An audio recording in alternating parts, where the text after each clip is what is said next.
And the young driver that we have tonight, just 21 years old, and he is the second leading driver currently in North America right now. And I'll go through his lifetime stats so far. He's got 970 lifetime wins and counting, along with $9.3 million in earnings. In 2024 so far, off to an amazing quick start, 170 plus wins, $1.6 million. And got to talk about last year, too. What a breakout year for this young fella. In 2023, 453 wins and $4.4 million. And I can tell you, he's fresh off another big day down at Saratoga this afternoon with a 5-bagger, 5 wins for this young lad. And I'll send it over to my co-host, Caitlin Wesley, to introduce our special guest for tonight. Yeah, thanks, Scott. I'm so excited to get to know Brett. You're young and you're up and coming, and you definitely have made a mark on the industry at such a young age. So I cannot wait to dive in and get to know you more, learn more, about who you are as a driver, but who you are as, a person in general. So welcome aboard, and thanks for joining us. Yeah, absolutely. Thank you guys for having me. Appreciate it. Yeah, it's nice to have you, Brett. And what we'd like to do is just kind of go through a question format with you. And you've had the opportunity to kind of look at the questions that we're going to ask. So one that I'll start out with that actually isn't on there, but it's just an introduction to yourself. And just take us back a little bit, Brett, to how you first got involved in racing and when you first started driving. I understand you started as early as age 16. Yeah, well, both my mom and dad have kind of been in the business and run the business together between them, but I really never was interested in it. Didn't pique my interest up until really late. I was about like 15 when I really started going around the barn a lot more, and then I got my qualifying and fair license when I turned 16 and started racing in some of the non-bed and amateur races at Yonkers, and also some of the fairs in Maine I went to. Yeah, I was talking to a fella I know quite well, Ricky Allaby. I don't know if you know Rick or not. He goes down to Maine and races in the summer, and he knows your dad very, very well. And he thought you had got your early start on the what's kind of known as a matinee circuit or a fair circuit back when you were 16. He thought it was maybe at Windsor. Is that Yeah, it was. accurate? Yep, that's accurate. Yeah, right on. Good for you. So I wanted to ask you, you've won a number of big races so far in your career, Brett, at such a young age. And got to ask you, though, what race would you be most thrilled to win? You've watched a lot of races over the years. You've been involved in some big ones, I'm sure, already. But what is that one race that you look to and say, I want to win that someday? I'd have to probably say the Little Brown Jug. It's just one of those races that the amount of fans that are there and all the camaraderie there, it's just one of those races that if I could ever get the chance to even race in, I've never even went. I just want to go to watch. Oh, you've never been there even to watch? It's on my bucket list just to go to watch, but it just seems like it's a really good time with a lot of good people, and that's probably the race I'd choose.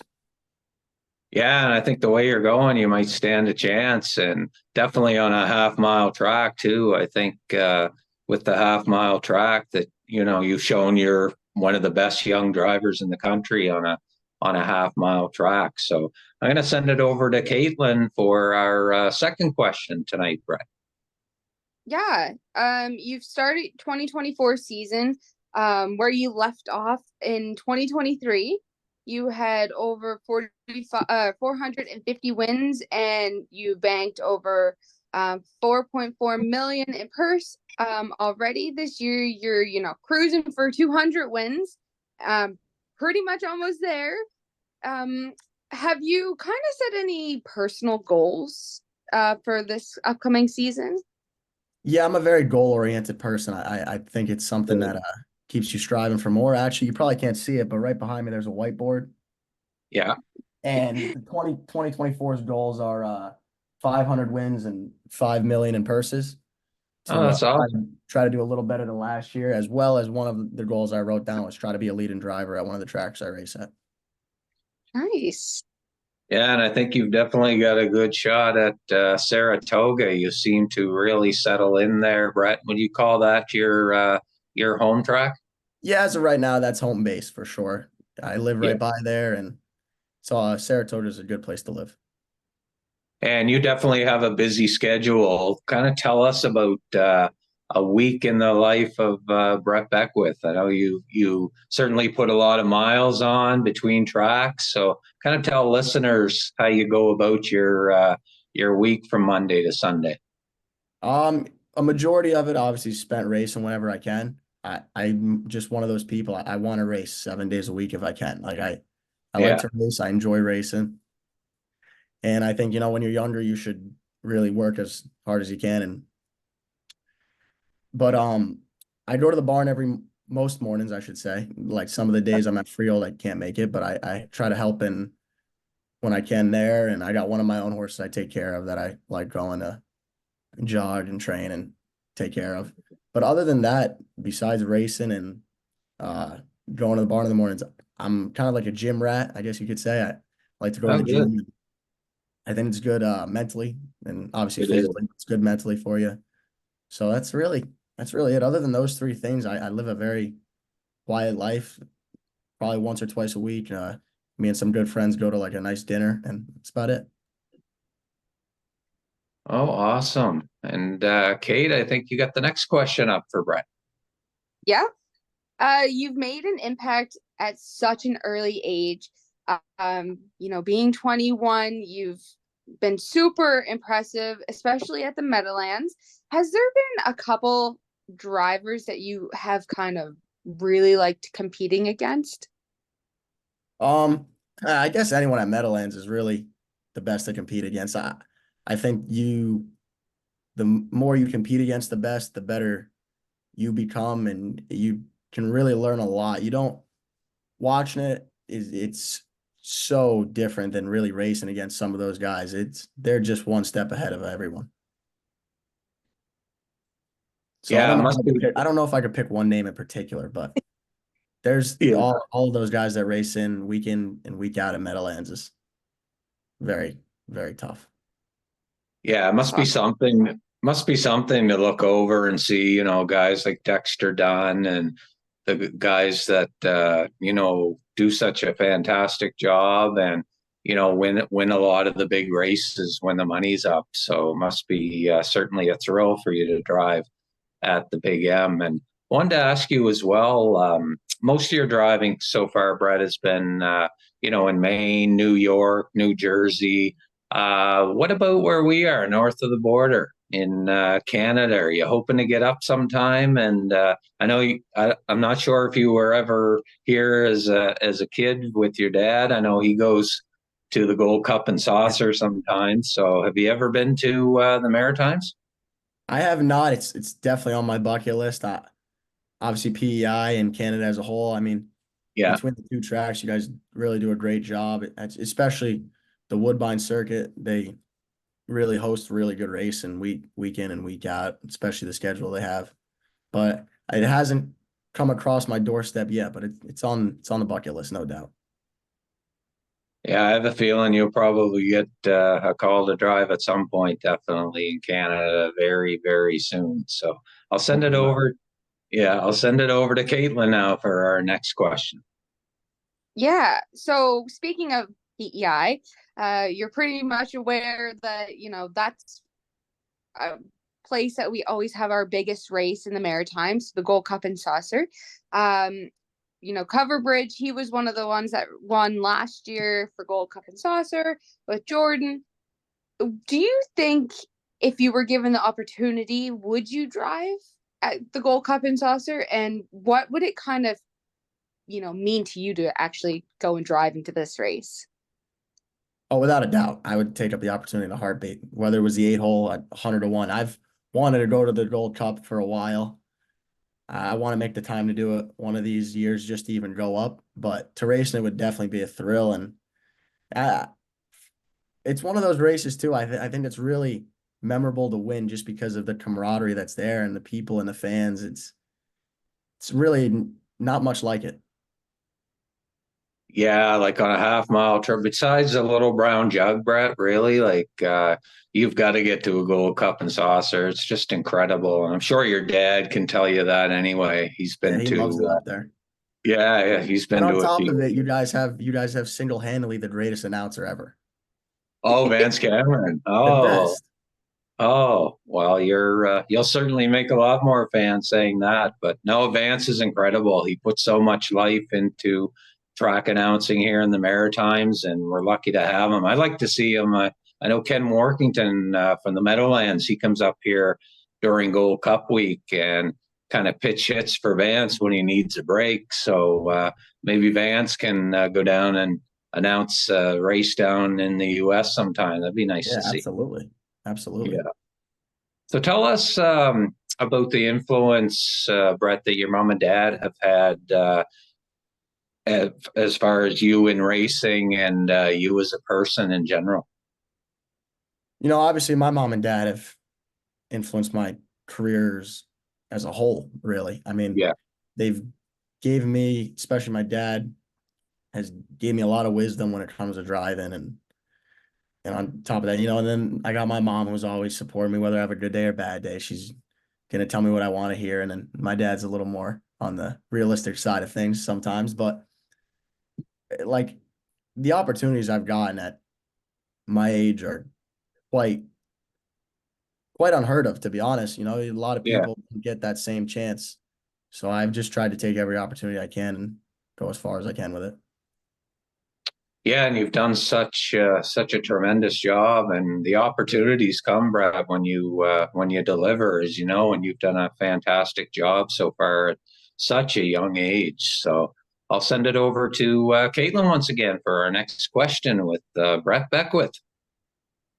You've stated in previous interviews, which I'm sure you are over the moon, thrilled about of having so many interviews come your way at such an age.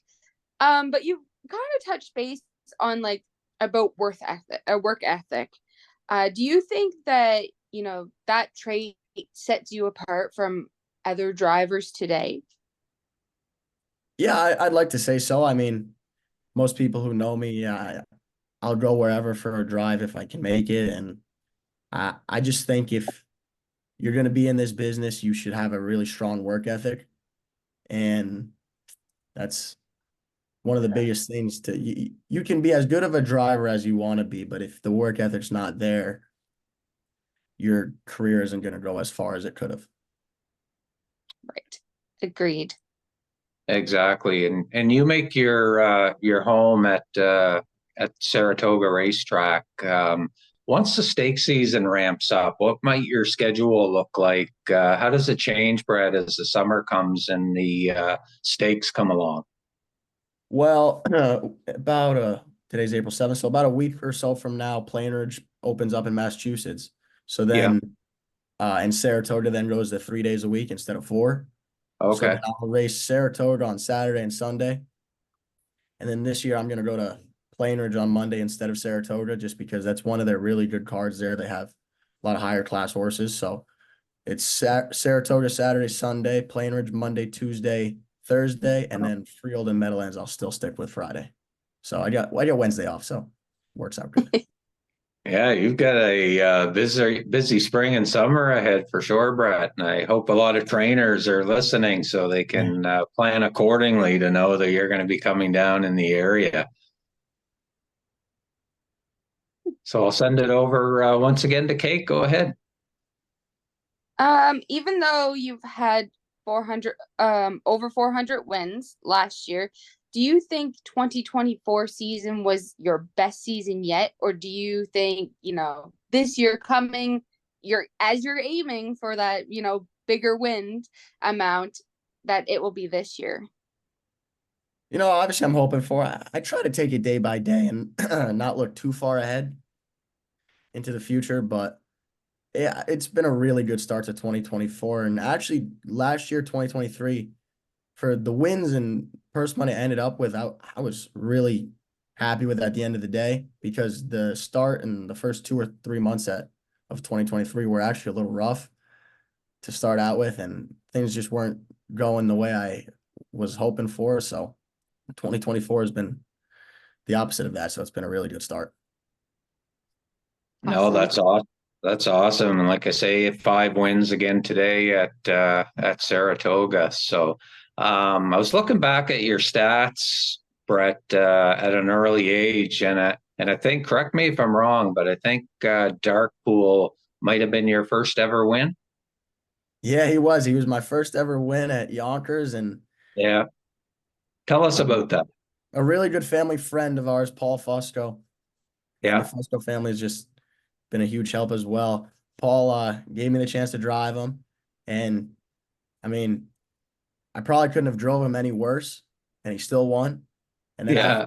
after the race, I couldn't pull him up, couldn't stop him, and it was a very interesting first win experience, but that's one I won't forget. Yeah. And I suppose as a young driver too, Brett, even though you're doing so well statistically, you're learning everything as you go kind of thing. Like you've gained so much experience so young, but every day you're learning new things. Yeah, absolutely. I think in this business, you never stop learning. I think it's one of the Yeah. few businesses that you really can't ever truly master. I mean, if you were to talk to Dave Miller, who's been everywhere in this business and done everything, he would probably still say the same answer. He's still learning day to day, and Yeah, there's a lot to learn in this business. absolutely. And I'll send it back to Kate. She wanted to find out who some of your favorite horses have been to drive. Yeah. Who have been your favorite horses to drive? You've mentioned, in other interviews, you love sitting behind a good trotter. It's definitely a thrill, that's for sure. Who would be the nicest trotter to date that you've drove? The nicest trotter to date I've drove is it's a very tough question, because there's one I've got more recently for Jackie Green stable that I really think highly of, but I Yeah. haven't seen his full potential yet. But we had a horse, two horses last year that really were stars in our barn on the trot side. Angel Nation is one of them. He's a pretty nice horse. He had a mark of like 52 and change at Miami Valley last year before he came back this way. And Chaphart as well. He won today actually. He's Okay. one of my favorites, because he's an honest little guy. He keeps trying. What about on the pace? What about on the pacer side? Any horses stand out that you have liked to drive over the past couple years? Yeah, I mean, obviously, I've got the chance to drive a lot of nice horses, but Yeah. just as a favorite, we have a mare, Probert is her name, Okay. and she's just one of those, like, every time you go to race her, she's never put in a bad effort. She just tries, Yeah. and she tries and tries and tries. Yeah. Well, you can't ask for more than that for sure. No. Yeah. So I wanted to ask you as well. Of course, your mom and dad have been a big influence on your career and on a personal level. But outside of your family, Brett, who would you say has had a big influence on you early on in your career so far? Um, on the training side of it, I'd have to say, like, there's definitely a few names. When the Garrity was here, Ron Burke and the Burke crew Yeah. gave me a tremendous opportunity in that, and that was a race on my home track, so that meant a lot to me. And they've gave me good opportunities, as well as over the winter this year. Per Enblom had me on a lot of horses at Meadowlands, and so that was a huge help too. And there's been a really lot of people that have helped me out, and especially this year, uh, Jackie Green at Saratoga has used me as like her main driver this year, and uses me at every track she races at. So between here, Yonkers, and Meadowlands, so that's been a huge help as well. I'm sure I'm missing someone really important somewhere that's gonna get mad at me when watching this, but Yeah. it's just been a lot of countless opportunities from countless people. No, that's awesome. So I think Kate wanted to find out the quickest horse that you've sat behind in your career so far. Yeah, like you said, you've sat behind quite a few good horses in your time so far. But what horse has been the fastest to date that you've drove? I was really thinking about this, and I still could be wrong, but I'm pretty sure we had a pacer. You Can't Touch This is his name. He Okay. raced that Plainridge, and he went in 49-1, I want to say, that day. And I really liked him a lot too when we had him. So I think that's the fastest. Wow, that's awesome. That's Yeah, 40-1.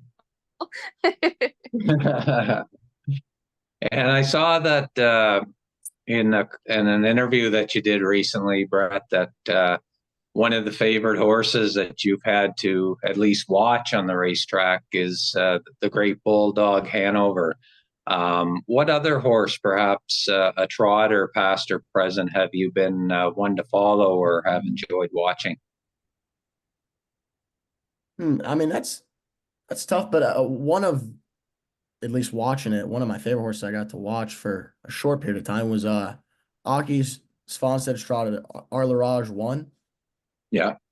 The way that horse moved was unlike anything I've ever seen. He was really just a freak of an athlete, especially on the trot side, to be able to move that fast. And you know how trotters are, they can make a mistake at any point in time, and that horse just really never did. Yeah, no, there's been some nice trotters. And of course, I don't know if you remember this horse. I know your dad would, but the Great Moneymaker, Yeah. who driven by PEI, native Wally Hennessy, what a career she had. And I don't know if you ever go back and watch any of her races, but man, she was some trotter. Yeah, I've watched her races. I never got to watch her in person, unfortunately, but I've watched some Yeah. of her replays before, and kind of a freak. Oh, yeah, definitely. So, being the young driver that you are and gaining experience quite quickly, are there any younger drivers, Brett, that you're kind of looking side to side and kind of, you know, one to maybe watch as a future star or a rising star? There's a countless amount of younger guys right now. I'd be willing to say that the younger drivers now that we have today, there's a lot more of than there was maybe 20 years ago. I mean, I can name 10 people off my head that if they had the same opportunities that I've had at Saratoga and other places, that they would do just as good, if not better, without a doubt. But I mean, I guess if I had to pick some favorites, uh, Braxton Boyd's a good friend of mine. Really like Okay. Braxton. I like the way Yeah. he drives. And a couple other, like Matt Thurn at Saratoga, we're good friends. And Yeah. there's a lot of good drivers. So just off topic, real quick, I got to ask you because this happened recently as well. Mark Campbell from Prince Edward Island got a chance to go down and drive down your way. Probably your first time that you met Mark, maybe. And what are your thoughts on? He had quite a night actually for his first time driving down there. Yeah, absolutely. I never got to meet Mark prior to that, but I Yeah, mean, just a really down to earth, good guy and phenomenal driver. If he ever yeah, wanted to fully leave PEI and go somewhere else, he definitely could without a doubt. awesome. And Kate, I think you've got a question on some of the 2-year-olds from last year that might be coming out for Brett this year. Yeah, actually, I had a different question, but Yeah, I know you did. We kind of skipped around a little bit. um, I'm actually going to ask a question because I'm really interested in knowing, Okay. um, how do you decide? Because, like you've said, you have a lot of different people, putting you down as their main driver. Um, if you're listed on 2 or 3 horses, how do you decide on which horse you actually want to take? Is it by the odds of the horse, you're understanding the horse, or just because you're their main go-to person? Like, how do you get to decide on that? I'd say when I can, a majority of it is loyalty towards Yeah. people I drive for. Like, obviously, I'm always going to try to be loyal to my dad. And this year I try to be loyal to Jackie because she's used me on a lot. But if it's somewhere else other than Saratoga per se or Plainridge, I try to just take the best horse just because I feel like the more you win, the more opportunities you're gonna get. So being loyal at other tracks can only get you so far. Right. Yeah, so for those people that don't know, Brett, when the draw comes out and you're down on multiple horses, what happens there? Does the race secretary have your cell phone and call you and ask you which horse you wanted to take, or how's that work? Usually once the entries come out the next morning, you'll call the judges and well that night you'll look at the proof obviously and see which ones you want, see which Yeah, ones you think will fit best or see which ones you should take. And then you'll call the judges early in the morning, give them a ring, and you make your picks from there. awesome. So back to stake events. Is there any 2-year-olds that you drove last year, Brett, that you got along with pretty good that are coming 3 this year that maybe listeners should keep an eye out for in the 2024 racing season? You know, unfortunately, I didn't get a huge opportunity to drive that many younger horses, especially as like my dad's operation. We don't really mess around with a ton of younger horses, but Yeah. if any opportunity comes my way this year, I'd be more than happy to take it. But there's no 2-year-old in particular that I got to sit behind last year that I'd be expecting this year. Right on. Do you think you might get some opportunities up here in Canada with some young horses this year if things keep going well for you? Yeah, if the opportunity ever presents itself, I'm always going to take it, especially a chance to drive younger horses. Awesome. And I think we're back on track here, Kate. So you have a question on the distance races. Yeah. Out of all the different size tracks that you've been on, so your half mile, your 5/8, uh, like which track do you like driving the best at? I actually prefer the mile track. I think the racing itself is more enjoyable for the fans. I think as a driver, you can really put strategy into play a lot more than you can vice versa. A half mile, you have to draw good, and a lot of times you have to have a horse that can leave the gate quick. And I just really like the mile racing, especially in Meadowlands. It's just a great track. Yeah, the Meadowlands are always on the move, Brett, and I like the style of racing there that's been adopted down there. You know, there's a lot of times in a race, there's 4 or 5 leaders, different horses at some point early on in the race. And like you said, strategy really plays a big part, especially when you're at the Meadowlands. Absolutely. Yeah. All right, Kate. And I think you've got, well, I'll mention it actually. When you're on the track and you're waiting to go to the gate, do you feel, Brett, that the time in between races at some tracks is a little bit too long? Um, yes, I think you can only drag out the races so much. You're gonna get a majority of your handle during from the time the clock ticks till you step foot on the track. I mean, sometimes you're out there for a real long time, and I think sometimes the amount of time they put before the next race can be unnecessary. But Yeah. unfortunately, that's not my say and not my job, I guess. But Yeah. I'm sure everyone has Yeah. a different opinion on that. But that's just mine.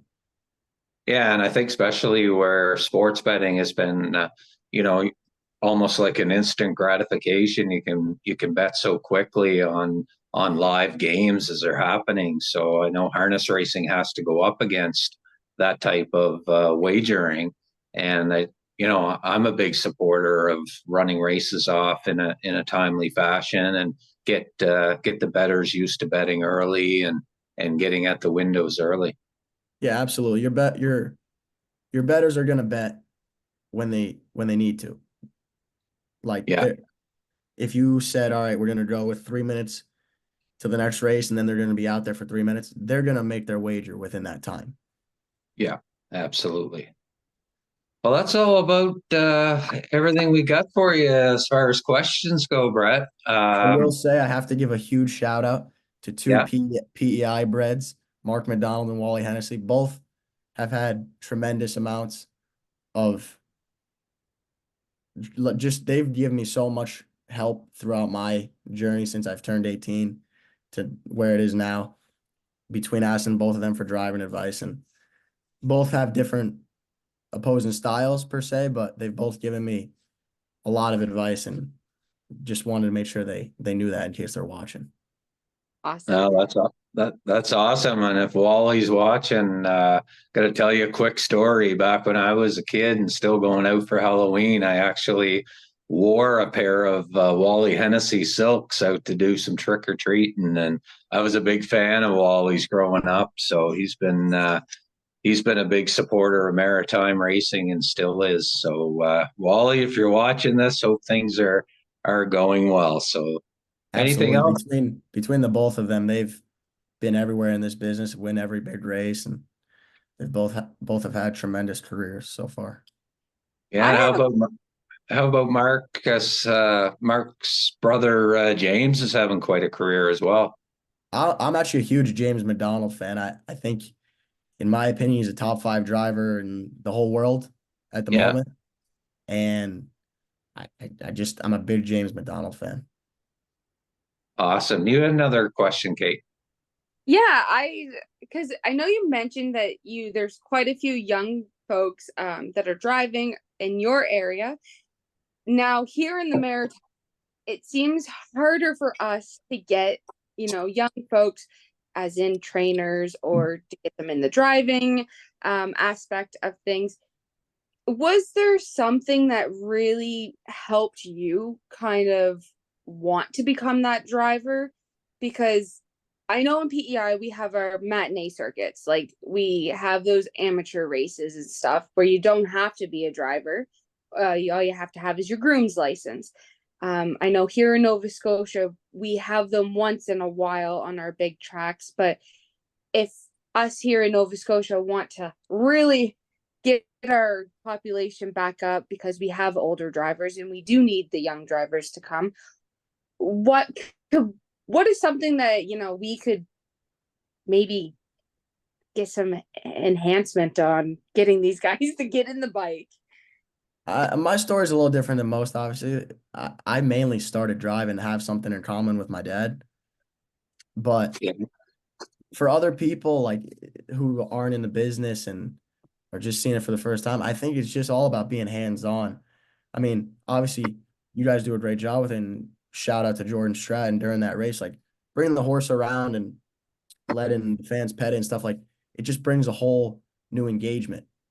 And yeah. I think that's something harness racing as a whole needs. Like, I think there should be certain giveaways at the track where some fan wins a trip to the paddock, and they should be able to walk to the paddock and look at the horses and look at more of the inside part of the business.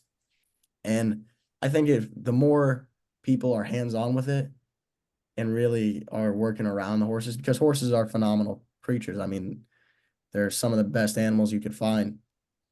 And I think the more people were to realize that and be around them, they would think differently. So which tracks that you race on, Brett, would have the most live fans actually in attendance on a fairly regular basis? I mean, I'd probably say Meadowlands usually does the best, but oddly enough, Freehold during the summertime, they do get a good crowd of railbirds sitting there yelling Yeah. at. So it's good. Well, that's good when you can banter back and forth with the fans. And like you say, that Gold Cup and Saucer last season when Jordan Stratton got so involved at the end of the race, that was one of the most iconic moments, I think, in Gold Cup and Saucer history here in the Maritimes. And like you say, it'd be so great to see more of that on a regular basis. Absolutely. So again, Brett, listen, thank you very much. I know how busy you are and the schedule that you have right now, and can't say enough good things about you. I'm a big fan of yours and get to watch you most days. So continue what you're doing a fantastic job, and I hope you can reach your goals this year that you've set for yourself. Thank you, man. I really appreciate that. It means a ton. Awesome. Anything else from you, Kate? Hopefully we get to see you for Gold Cup and Saucer, but you know. Well, hopefully there's some trainers out there that are listening to this, and I'd love to see Brett get up here for Gold Cup and Saucer 2024, and I think it'd be. Oh, Yeah. And Vance would give you the biggest boom, so I think that would be a Just like thrill. that. Exactly. He's the best. Yeah, He is. But yeah, no, I'm so excited. Scott has kept me up to date with everything on your end, and it was so nice just to actually put pictures to a face. And like I said to most of our interview people that we do that are drivers, I love the fact that we can ask you guys any question, and it's, you bring out the human side of harness racing, not just that driver that everyone sees on TV or anything. Like, you guys have these stories that no one knows about. So just to get that, insight, I think a lot of people get to see the true people that you guys are. So thanks for jumping on. Like, it's been a thrill. Absolutely. Thank you guys for having me. Yes, thanks very much, Brad, and continued success going to you. So that's a wrap for episode number 12 of Behind the Gate with Scott and Kate, again sponsored by Elm Grove Farm. And a big thank you once again to our guest, Brett Beckwith. And our next guest here on the podcast will be Prince Edward Island's David Dowling. We'll have him up shortly on our next episode. And one to mention as well, congrats to the Truro Award winners from last night's banquet. And a big congratulations going out to their Horse of the Year for 2023. And that was Privilege, a fractional ownership horse. So there you go. You can get in on fractional ownership here in the Maritimes, and you might get a Horse of the Year, just like the group did last night. So again, thanks for tuning in. Thanks to our sponsors, Elm Grove Farms, and for myself, Scott Waddell, and co-host Caitlin Wesley, and our guest, Brett Beckwith. Thank you very much, and we'll see you next time on the podcast.